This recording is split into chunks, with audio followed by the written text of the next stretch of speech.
The Witch Kirri-Kirri.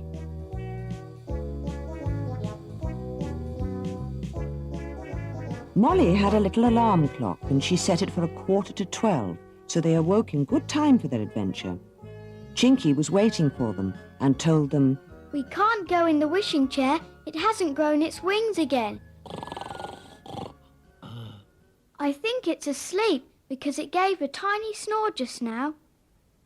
Come on, there's no time to lose if we want to catch the underground train." He led the children to a big tree at the bottom of the garden. He twisted a piece of the bark and a door slid open. There was a narrow staircase in the tree going downwards. Molly and Peter were so surprised to see it. "Go down the stairs," Chinky said to them. "I'll just shut the door behind us." They climbed down and came to a small passage and went along it until they came to a big turnstile. There was a little platform beyond with a railway line running by it. Almost at once a train appeared out of the darkness.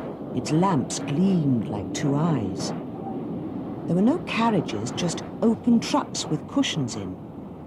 The train was very crowded, and the children and Chinky found it difficult to get seats. Gnomes, brownies, rabbits, moles, elves, and hedgehogs sat in the trucks, chattering and laughing. The train set off with much clattering. It stopped at station after station, and at last came to one labelled Kirri-Kirri Station. Chinky and the children got out. Chinky explained, "Kirri-Kirri is such a rich and powerful witch that she has a station of her own. Now listen, this is my plan, children. It's no use trying to get her by magic, because the witch's magic is much stronger than mine. We must get her by a trick." "What trick?" asked the children. Chinky said quietly, "We'll creep into her little garden and we'll make scrapey noises on the wall, like mice. We'll squeak like mice too, and the witch will hear us and send Whiskers out to catch the mice. Then we'll get her, run back to the station and catch the next train home." Peter was very impressed. "What a fine plan. It's so simple too. It can't go wrong." Then Chinky pointed to a large house in the distance. "That's Kirri-Kirri's house." They slipped inside the witch's wicket gate. "You go to that end of the house and I'll go to the other," whispered Chinky. So Peter and Molly crept to one end and began to scratch against the wall with bits of stick, while Chinky did the same the other end. Then they squeaked as high as they could, exactly like mice. They heard a window being thrown up and saw the witch's head outlined against the lamplight. She was grumbling, "Mice again! Hi, Whiskers! Come here! Catch them! Catch them!" Whiskers jumped down into the garden. The witch slammed down the window and drew the blind. Molly made a dash for the big black cat and lifted her into her arms.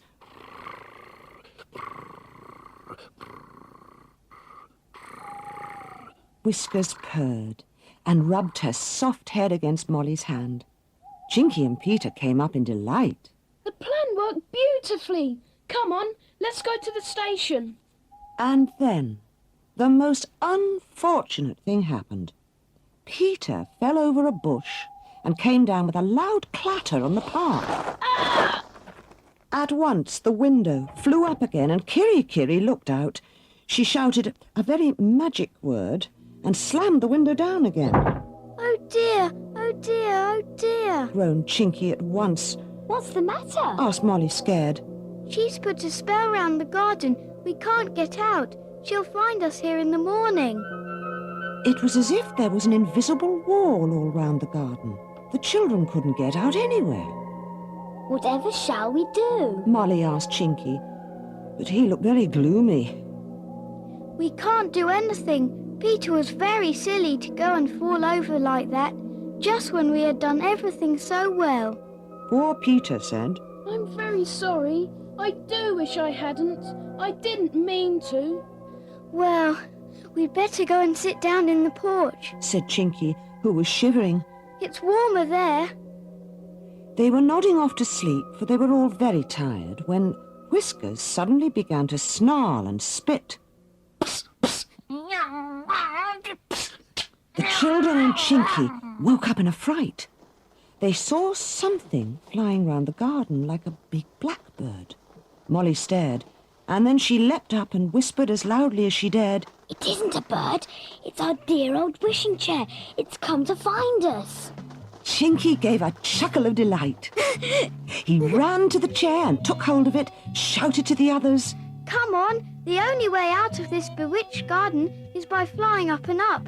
We can't get out any other way. The wishing chair is just what we want. They all got into the chair. Whiskers was on Molly's knee. The chair flapped its wings, rose up into the air, and flew almost to the clouds. Chinky giggled.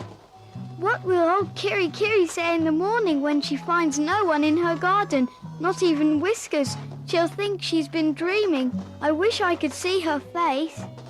The chair flew to the playroom. The children said goodnight to Chinky, and with Whiskers in her arms, Molly ran with Peter up the path to their house. They were soon in bed and asleep. As for Whiskers, you may be sure she never went to sleep in the wishing chair again.